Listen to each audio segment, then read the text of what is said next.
കല്യാണങ്ങളിൽ ഏറ്റവും കൂടുതൽ അടിപൊളിയായിട്ട് കണ്ടുവരുന്ന ഒരു സംഭവമാണ് ചോക്കർ എന്ന് പറയുന്നത്. അപ്പം അതിപ്പോൾ വെഡ്ഡിങ് ഗൗൺ ആണെങ്കിലും അല്ലെങ്കിൽ ഹിന്ദു ബ്രൈഡ്സ് ആണെങ്കിലും അല്ലെങ്കിൽ മുസ്ലിം ബ്രൈഡ്സിനാണെങ്കിലും ഓരോരുത്തർക്ക് അവരവരുടേതായ ഡ്രസ്സ് അനുസരിച്ചുള്ള ഒരു ടേസ്റ്റ് ഉണ്ട്. നമ്മൾ ഇതിന് മുമ്പ് ഒരു ചോക്കർ പരിചയപ്പെട്ടിരുന്നു ക്രിസ്ത്യൻ ബ്രൈഡ്സിൻ്റെ. അപ്പോൾ ഇനി നമ്മൾ പരിചയപ്പെടാൻ പോകുന്നത് അടുത്ത ചോക്കർ പറഞ്ഞോളൂ മാം, ഏത് ഡ്രസ്സിന് ഇടാൻ പറ്റുന്നതാണ്? അപ്പോൾ ഇതെന്ന് പറയുമ്പോൾ നമുക്ക് കൂടുതലും യൂസ് ചെയ്യുന്നത് മുസ്ലിം ബ്രൈഡ്സാണ്. ഇതെന്ന് പറയുമ്പോൾ അത്രയും ഹെവി ആയിട്ട് തന്നെ, അതുപോലെ തന്നെ ഹാങ്ങിങ്സും കൂടെ വെച്ചിട്ട്, അപ്പോൾ എന്താണെന്ന് വെച്ചാൽ നമ്മുടെ നെക്ക് പോർഷൻ അങ്ങോട്ട് ഒരു വിധത്തിൽ മുഴുവൻ കവർ ചെയ്യുന്ന രീതിയിൽ നിൽക്കുന്ന ഒരു ലെഹങ്കയ്ക്കൊക്കെ കൂടുതൽ യൂസ് ചെയ്യുന്ന ഒരു പാറ്റേൺ ആണ്. ഇത് ശരിക്കും പറഞ്ഞാൽ എക്സാക്റ്റ് കൽക്കത്ത മോഡലാണ്. ഹാൻഡ് വർക്ക് ചെയ്യുന്നതാണ് ശരിക്കും. ഇത് ഫുൾ ഹാൻഡ് വർക്കാണ്. പ്ലസ് അതിന് ഒരു 3 ടോൺ അല്ല, ഇവിടെ ഒരു ഫ്ലവറിലെല്ലാം ഒരു ടോൺ വേറെ മാറ്റി കൊടുത്തിട്ട്, അപ്പോൾ ആ ഒരു റിയൽ ഗോൾഡ് ഫീല് തന്നെയുള്ള നല്ല ഫിനിഷുള്ള നല്ല ഇത് ചോദിച്ചു വരുന്ന ഒരു കൂടുതൽ മൂവിംഗ് ഉള്ള ഒരു പാറ്റേൺ ആണ് അല്ലേ? സാധാരണ ഈ മുസ്ലിം ബ്രൈഡ്സിന് വന്നിട്ട് അവരുടെ നെക്കൊന്നും കാണുന്ന അല്ലെങ്കിൽ അവരുടെ സ്കിൻ അധികം എടുത്ത് കാണുന്ന അവർക്ക് ഇഷ്ടമില്ലാത്ത കാര്യമാണ്, അല്ലെങ്കിൽ അവരുടെ ഒരു കസ്റ്റം അങ്ങനെയാണ് അല്ലേ? അപ്പം ഇത് കണ്ടോ, കഴുത്ത് തൊട്ട് ഈ ഒരു ഭാഗം തൊട്ട് ഡ്രസ്സിൻ്റെ ആ ഒരു കഴുത്ത് വരുന്ന പോലെ ആ നെക്ക് വരുന്ന ഭാഗം വരെ കംപ്ലീറ്റ് ആയിട്ട് കവറായിട്ട് നിൽക്കുന്ന ഒരു വലിയൊരു പാറ്റേൺ ആണ് ഇവിടെ നിന്ന് ഏറ്റവും കൂടുതൽ പോകാറുള്ള ഒരു ബ്രൈഡൽ കളക്ഷൻ ആണെന്നും കൂടിയാണ് മാം പറയുന്നത്. ഒത്തിരി ഇഷ്ടപ്പെട്ടു കേട്ടോ. ഒരു ഫ്ലോറൽ ഡിസൈനായിട്ട് ചെറിയ ചെയിന് വെച്ചിട്ട് നിറച്ചും എന്താ പറയുക നല്ലൊരു ഫിനിഷിങ്ങിൽ നന്നായിട്ട് ഫില്ലായിട്ട് വരുന്ന ഒരു ഡിസൈനാണ്.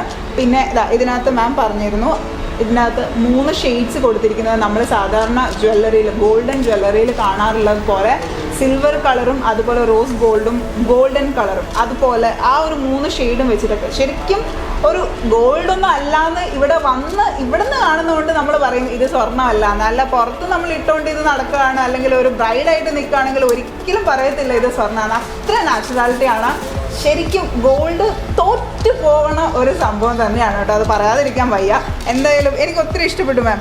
ഞാൻ ഇപ്പം കല്യാണം കഴിക്കാൻ പ്ലാൻ ഇല്ല, എന്തായാലും കല്യാണം കഴിക്കാൻ പ്ലാൻ ഉള്ളപ്പോൾ നമ്മൾ വരുന്നതാണ്. അപ്പോൾ തീർച്ചയായിട്ടും ഫുള്ള് പറക്കാട്ടിൻ്റെ ആവട്ടെ. തീർച്ചയായിട്ടും. അപ്പോൾ നമുക്ക് അടുത്ത ഓർണമെന്റിലേക്ക് പോവാം. അപ്പോൾ നമ്മൾ ക്രിസ്ത്യൻ മുസ്ലിം പറഞ്ഞു കഴിഞ്ഞു. അപ്പോൾ ഇനി നമുക്ക് ഹിന്ദു ബ്രൈഡലാവാം. ചെട്ടിനാടാണോ മാം? ചെട്ടിനാട് കളക്ഷൻ. ഞാൻ ഒരുപാട് കേട്ടിട്ടുണ്ട് ചെട്ടിനാട്. അതെ അതെ. ഇതെന്ന് പറയുന്നത് ഇതും അതുപോലെ തന്നെ ഹാൻഡ് വർക്ക് വരുന്ന ചെട്ടിനാട് കളക്ഷൻ തന്നെയാണ്. ഇത് നോർമലി ഹിന്ദു അതുപോലെ തന്നെ ഒരു നമ്മുടെ തമിഴ്നാടും മലയാളീസിൻ്റെ ഫേവറേറ്റ് നമ്മുടെ ജിമിക്കയൊക്കെ അതുപോലെ തന്നെ റൂബി സ്റ്റോൺസ് എല്ലാം ഹാങ് ചെയ്തിട്ട് എല്ലാം നല്ല രീതിയിൽ മൂവ് ആവുന്ന, കാരണം എപ്പോഴും ദേവീ രൂപങ്ങൾ വരുന്നതും പിന്നെ ഈ ഒരു പോട്ട സ്റ്റോൺസ് ഉണ്ട്. ഇതാണ് ഇപ്പോൾ നേരത്തെ നേരത്തെ എന്ന് പറയുമ്പോൾ ശരിക്കും വൈറ്റ് AD അല്ലെങ്കിൽ റൂബി സ്റ്റോൺസ് ആയിരുന്നു ഉപയോഗിക്കുന്നത്. ഇപ്പോൾ റൂബിയുടെ ഒക്കെ പോട്ട സ്റ്റോൺസ് ഇപ്പം ഏറ്റവും ട്രെൻഡി ആയിട്ടുള്ള ആ ഒരു കളറും ഭയങ്കര ആ ഒരു യെല്ലോയിഷ് അല്ലാതെ അഫോർഡബിളാണ്.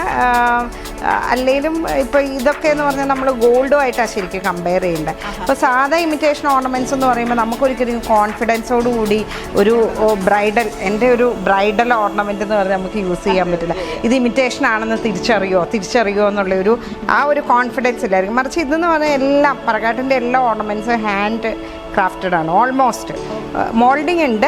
അതിപ്പോൾ ഡയമണ്ട് പാറ്റേൺസ് ഒക്കെ ഇതുപോലെയുള്ള ഡയമണ്ടൊക്കെ മോൾഡിങ് ആണ് വരുന്നത്. ബട്ട് ഇതുപോലെയുള്ള എല്ലാം ഹാൻഡ് വർക്ക് ചെയ്തെടുക്കുന്ന, അപ്പോൾ അതിൻ്റേതായ ഒരു ഫിനിഷും റിയൽ ലുക്കും കാണും. പക്ക റിയൽ.